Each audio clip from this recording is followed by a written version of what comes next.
আজকে আমাদের fourth Saturday বন্ধ থাকায় আমি একটু ঘুম থেকে ধীরে সুস্থেই উঠেছি। উঠে রান্নাঘরে যাওয়ার পরে আমার শাশুড়িমা বললেন আজকে তেমন কিছু একটা রান্না করতে হবে না, যা এক দুইটা রান্না উনি নিজেই করে নেবেন। আর আমাদের আজকে বাইরে নিমন্ত্রণও আছে, তাই আজকে আর রান্নার খুব একটা ঝামেলা হয়নি। তাই আজকে আপনাদের সাথে একটা জিনিস শেয়ার করছি। এই যে লাউ গাছটা দেখতে পাচ্ছেন, এটা আমার শ্বশুরমশাই লাগিয়েছেন। গাছে লাউ ধরেছে দেখে আমারও ভীষণ আনন্দ হচ্ছিল, তাই ভাবলাম আপনাদের সাথে শেয়ার করি। এদিকে গতকালকে আমার একটা পার্সেল এসেছে, এই ওয়্যারলেস মাইক্রোফোনটা এসেছিল। সেটা না আর খুলে দেখা হয়নি।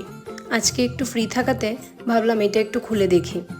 যখন থেকে এই ভিডিও বানানো শুরু করেছি তখন থেকে এই টুকটাক জিনিসের প্রতি ভীষণ নেশা হয়েছে। অনলাইনে যখনই সময় পাই তখনই এই জিনিসগুলো টুকটাক ঘাঁটতে থাকি, কিন্তু কিনবো করে আর কিনা হয় না। সেদিন দেখলাম আমার হাজব্যান্ড ও নিজে থেকেই অর্ডার দিয়ে দিয়েছে, তাই আমাকে আর অর্ডার করতে হয়নি।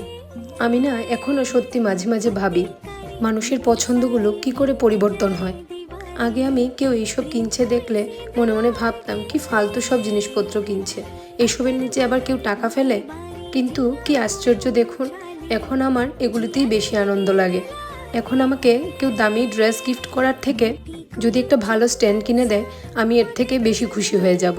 মানে বলে না, কখন যে কার কোন জিনিসের প্রতি ভালোবাসা জন্মায় সত্যি বলা মুশকিল। তবে আমি নিঃসন্দেহে বলতে পারি এখনও অবধি এই ভালোবাসাটা আমাকে অনেক আনন্দ দিয়েছে। আর এদিকে আমি মেয়ের জন্য একটু আলু পনিরের ঝোল বানিয়ে নিয়েছি। আমার হাজব্যান্ড সকালে ঘুম থেকে উঠেই বলছিল চলো আজকে কোথাও একটু ঘুরে আসা যাক। আর আমাকে তো বলতে দেরি যেতে দেরি হয় না, তাই এদিকে রান্নাটা বসিয়ে আমি বাসি ঘরদোর সব পরিষ্কার করে নিচ্ছিলাম। আর আমার না একটা অভ্যেস হয়ে গেছে, কদিন পরে পরেই বিছানা চাদর চেঞ্জ করতে হয়। বিশেষ করে প্রত্যেক উইকেন্ডে আমাকে এটা চেঞ্জ করতেই হবে, না হলে যেন আমার আত্মার শান্তি হয় না। আচ্ছা যাই হোক, আমার রান্নাও কমপ্লিট হয়ে গেল। আজকের ভিডিও এখানেই শেষ করছি। সবাই ভালো থাকবেন, সুস্থ থাকবেন। দেখা হবে পরের কোনো ভিডিওতে।